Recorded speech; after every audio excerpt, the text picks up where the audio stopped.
கணிதம் படிக்கப்போம். கணிதத்தில் முக்கியமானது என்னென்னா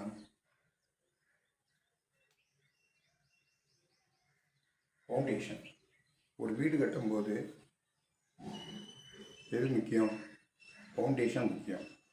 ஃபவுண்டேஷன்னா அடித்தளம். அடித்தளம் ஸ்ட்ராங்காக இருந்தால் தான் எத்தனை மாடி வீடு வேணாலும் கட்டிட்டு போகலாம். ஸோ அடித்தளம் தான். இப்போ அப்பார்ட்மெண்ட் எடுத்துக்கோங்க, 3 மாடி அப்பார்ட்மெண்ட், 4 மாடி அப்பார்ட்மெண்ட் இருக்குது. அதெல்லாம் எதுவுமே நிற்கிது?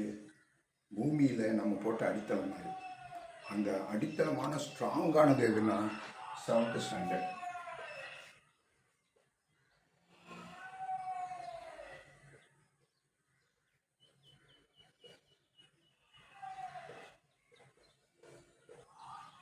ஏழாம் வகுப்பு தான் அது அடித்தளம்.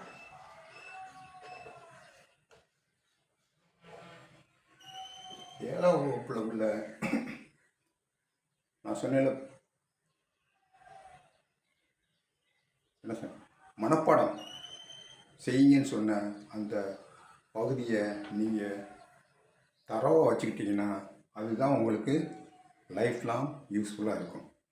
அதனால் நான் அதை தமிழ்லேயும் சொல்லுவேன், ஆங்கிலத்துலையும் சொல்லுவேன். அது தெரிஞ்சு வச்சுக்கிட்டிங்கன்னா அதனுடைய பயனை நீங்கள் +2 முடிச்சுட்டு காலேஜுக்கு போகும்போது தெரிஞ்சுக்கிடுவீங்க.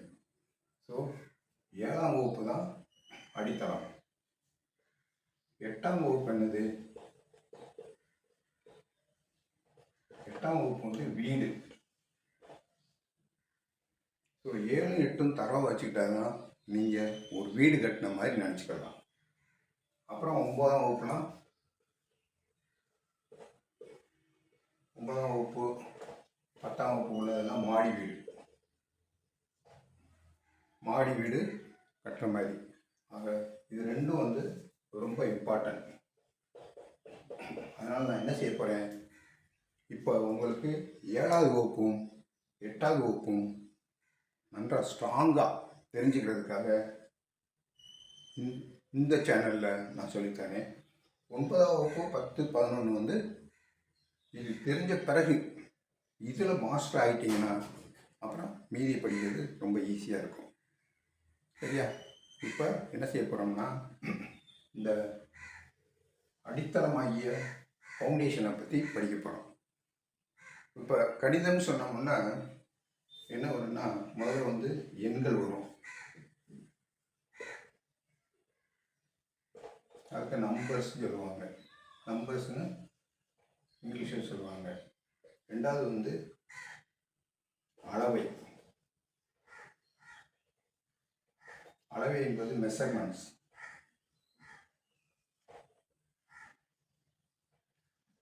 ஆங்கிலத்தில் மெஷர்மெண்ட் சொல்லுவாங்க. மூணாவது இயற்கணிதம்.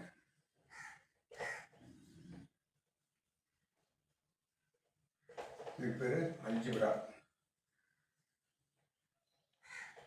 அல்ஜிப்ரான்னு சொல்லுவாங்க. 4வது வாழ்வியல் கணிதம்.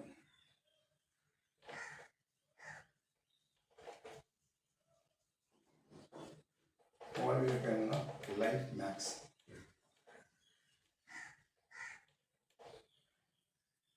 ஸோ எண்கள், அளவை, அல்ஜிப்ரா, வாழ்வியல் கணிதம். இதுக்கு பிறகு நிறைய இருக்குது சாப்டர். இதில் இம்பார்ட்டண்டான சாப்டர் என்னன்னா இயற்கை கணிதம், அதாவது algebra. Algebra very very importance. அது புரிஞ்சுக்கிட்டிங்கன்னா நீங்கள் மேத்தமெட்டிக்ஸில் நல்ல மார்க் ஸ்கோர் பண்ணலாம். அதனால் முதல்ல நான் அல்ஜிப்ரா நடத்துகிறேன். அதுக்கடுத்து எண்கள், அதுக்கடுத்து அளவியல் பார்ப்போம், அதுக்கடுத்து மற்றதை பார்ப்போம். நல்லா ஸ்கோர் பண்ணுறதால இதில் 20 மார்க்கு எல்லாம் எடுத்துட்டா மீதி எல்லாத்துலேயும் 20 ஈஸியாக எடுத்துடலாம். ஸோ அசால்ட்டாக 60 மார்க் எடுத்துடலாம். இந்த அல்ஜிப்ராவை நல்லா தரவாக வச்சுக்கிட்டிங்கன்னா மீதி 2லையும் 60 மார்க் எடுத்துடலாம். அதனால் இப்போ நான் உங்களுக்கு சொல்ல போகிறது என்னென்னா 7ஆம் வகுப்பில் அடித்தளம். 7ஆம் வகுப்பு தானே அடித்தளம். அந்த அடித்தளத்தில் என்ன செய்கிறேன், அடித்தளத்தில் உள்ள இயற்கல்வியை, இயற்கணிதத்தை பார்க்குறோம். அதை நல்லா தெரிஞ்சு வச்சுட்டு நல்லா அதில் கான்சன்ட்ரேஷனாக இருக்கணும். சரியா? ஓகே. பிறகு மற்ற உங்கள் நண்பர்களுக்கு ஷேர் பண்ணுங்கள். அது தமிழ் மீடியத்தில் படிக்கிறவங்களா இருந்தாலும் சரி, இங்கிலீஷ் மீடியத்தில் படிக்கிறவங்களா இருந்தாலும் அவங்களுக்கு இதை ஷேர் பண்ணுங்கள். ஷேர் பண்ணி இந்த யூடியூப் சேனலை டெவலப் பண்ணுறது மட்டும் இல்லாமல் மற்ற எல்லாருக்கும் பயன்படணும் அப்படின்னு சொல்லி அந்த உள்நோக்கத்தோடு தான் நாங்கள் ஆரம்பிச்சிருக்கோம். அதை நீங்களும் எங்களுக்கு சப்போர்ட் பண்ணி டெவலப் பண்ணி விடுங்க. நன்றி, வணக்கம்.